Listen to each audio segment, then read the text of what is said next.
Jesus says, the war could break out any minute. Carry your cross patiently and do not judge. April 17th, 2015. Words from Jesus through Sister Clare, spoken by Jackie. Jesus began, I told you I would speak to you every night. It's not your performance that determines that. It is my word, beloved. Are you upset with me, Lord? I tried to do the right thing today. No, my love, I'm not. I followed your reasoning very well, but I do wish you didn't go to the store. Should I have sent Ezekiel? If you have to, yes. Things are drawing to a close in preparation for this war. I want you to be well aware that it could break on you at any moment. I want you to remind people about Miami. You have many newcomers who are not aware of those prophecies. Here a short insight into the vision regarding Miami. Nuclear annihilation of Miami followed by nuclear attacks on American cities. I was not shown other parts of the world except that the attacks were in some way instigated from northeastern Europe and the missiles originated in the Middle East. Whether they were fired from there or were operated by Middle Easterners was not clear. More in the message, nuclear annihilation of Miami will precede the rapture.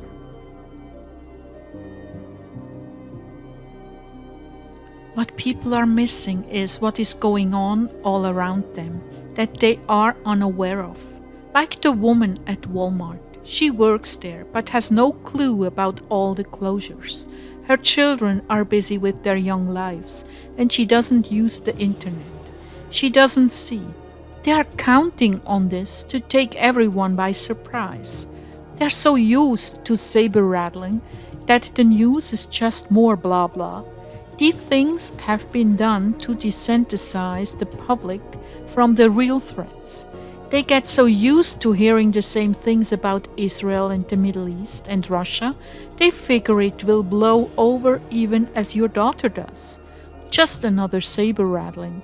It's all inconsequential. There's nothing you can do to change that. As you've noticed, when you tell them what's going on, they just look at you with a blank stare.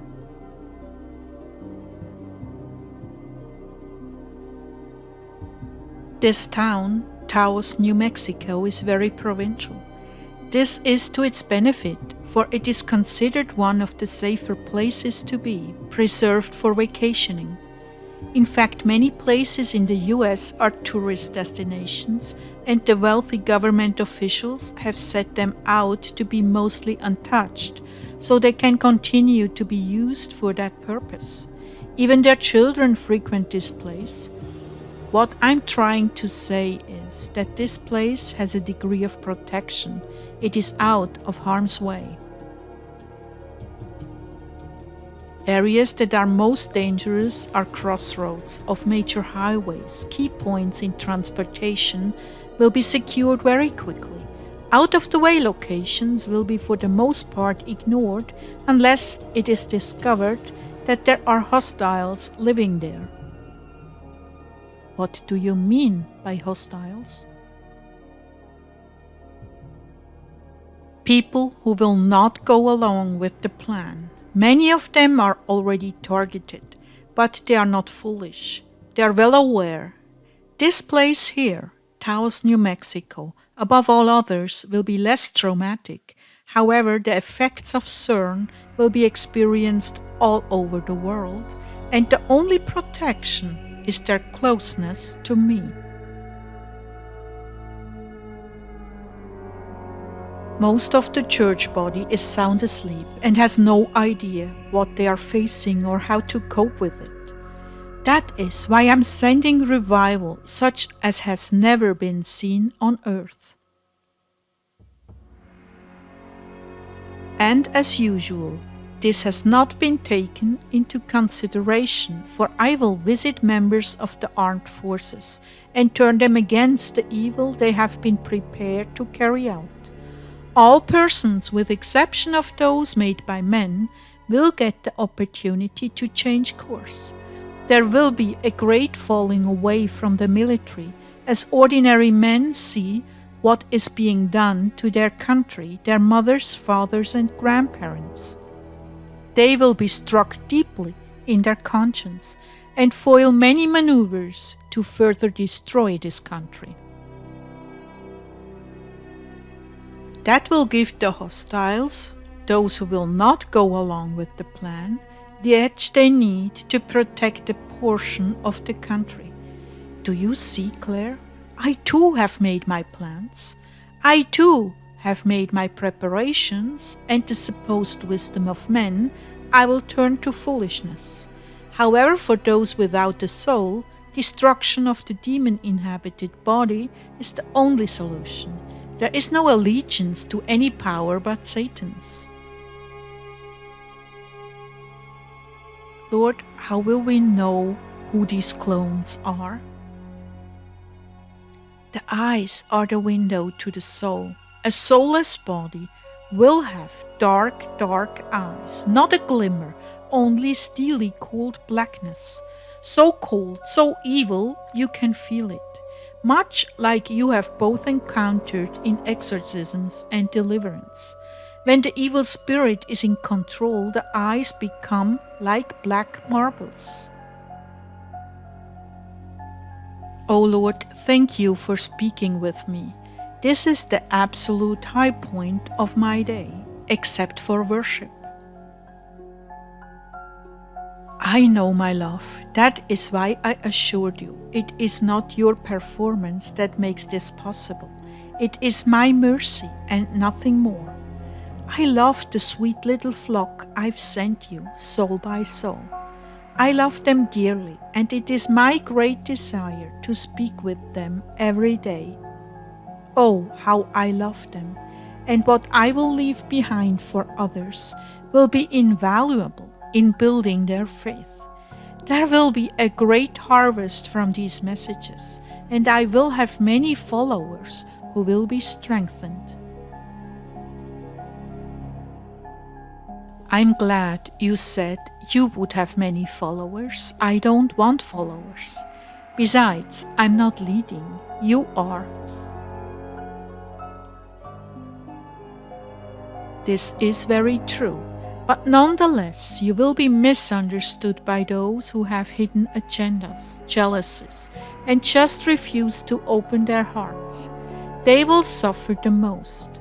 It is good for you to continue to teach how destructive judgment is to each soul.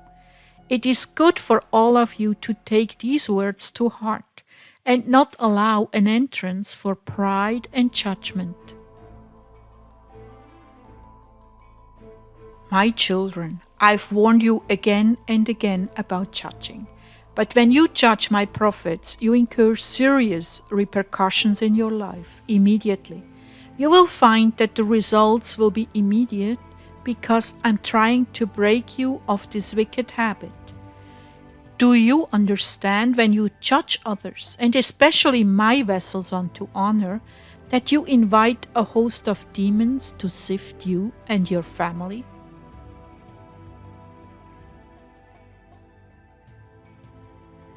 Do you understand that when you spread false reports about the innocent and slander their character, that you have brought a curse upon yourself? I have to tell you, you will see more and more division and strife among your friends for such behavior, because beneath it all there is spiritual jealousy, the most destructive force in my body. When you engage patterns of jealousy, you actually oppose me and the operation of my gifts, and I will hold you accountable for the souls I could not reach because you spread lies about the vessel. In 1 Corinthians 1:10 it says, I appeal to you, brothers and sisters, in the name of our Lord Jesus Christ, that all of you agree with one another in what you say, and that there be no divisions among you, but that you be perfectly united in mind and thought.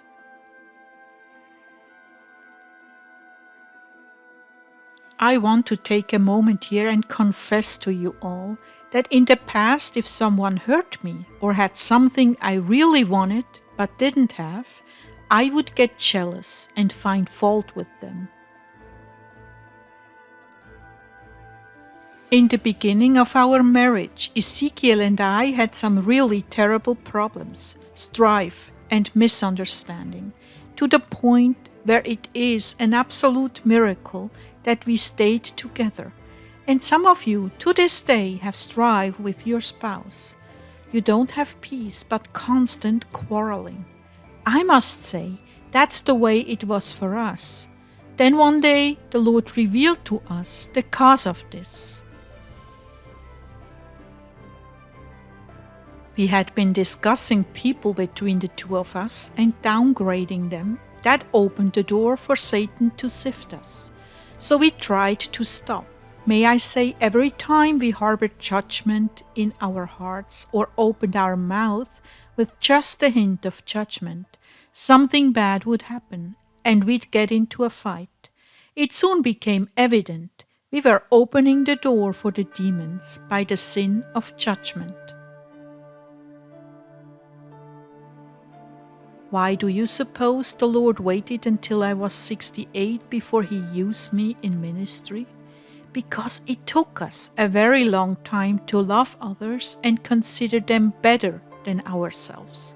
He hates calumny more than anything I can think of. At least if you murder someone, they are no more, their lives are over. But when you invent stories about others, you deprive the Lord of the good He wanted to do with that vessel that continues living. It's as if you did murder them, because to those who believed the lies about them, they might as well be dead. Because those who were slandered can't do any good because their reputation has been destroyed. Now Ezekiel and I have a wonderful and peaceful relationship, and I tell you the truth. The major thing that changed our dynamics was thinking the best about others and refusing to gossip or listen to gossip. And God help us if we are foolish enough to slip up. It always results in unpleasantness. Please, dear ones, take this to heart. See, he who is bound with wickedness and has conceived trouble and brought forth falsehood, he has made a pit and dug it out, and he falls into the pit he made. His trouble turns back upon his own head, and his wickedness comes down on the top of his head. That's Psalm 7, 14-16. Okay, Lord, I had my say. And a very good say it was too. Unfortunately, there will be some who cannot receive this, but perhaps you can receive. By their fruits you will know them. And I encourage you to look at the fruits of those whom I have chosen to minister. There you will find their accreditation.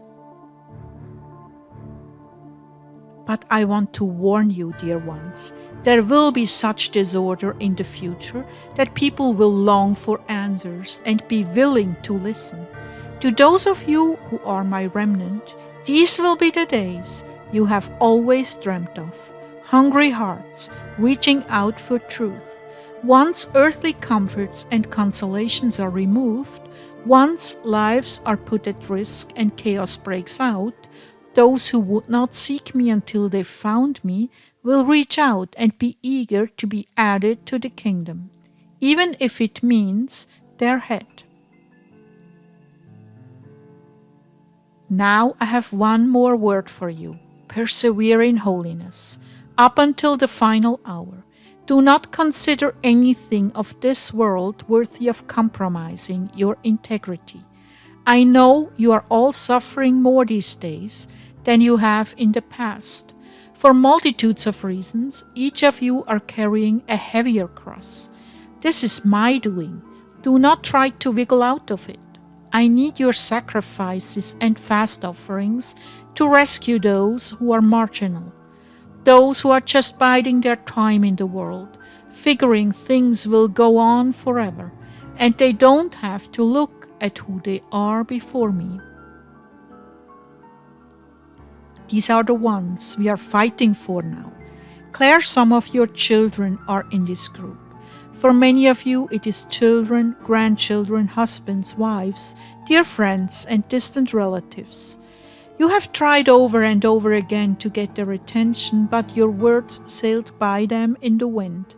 Still, I'm working with them on a level you cannot see or sense. It is hidden to you. Part of the reason for this is that I don't want you to step in and spoil it. There is much resistance built up towards you, and I'm speaking to their hearts in a totally different way. Were you to see just how close they are getting, you would rush in and push them away again. So be patient, trust me, carry your cross with determination, knowing that it will bear fruit. I'm telling you this now, so you will not grow weary in well-doing. What are your crosses? Surely people who mock you, inconveniences like flat tires, frustrations when things aren't working for you, mental and spiritual pain, when you are travailing for others and they simply show no signs of conversion.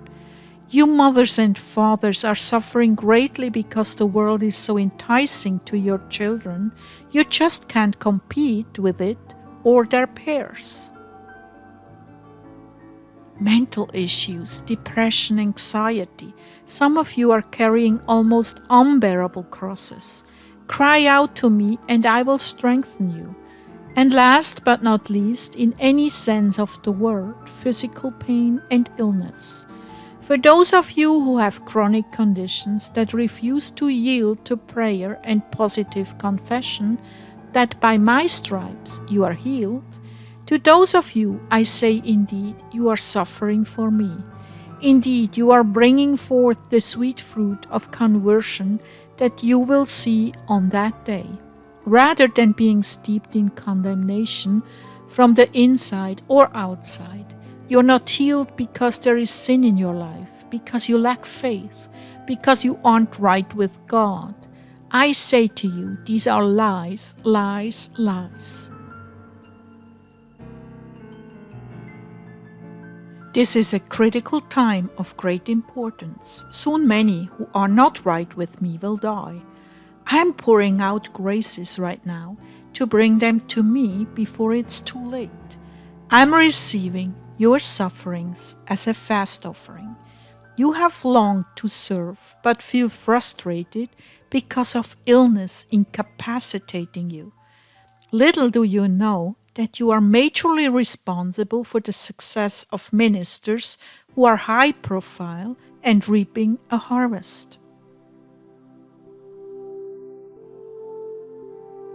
Little do you know that I've chosen you because you love me and are willing to suffer anything for me.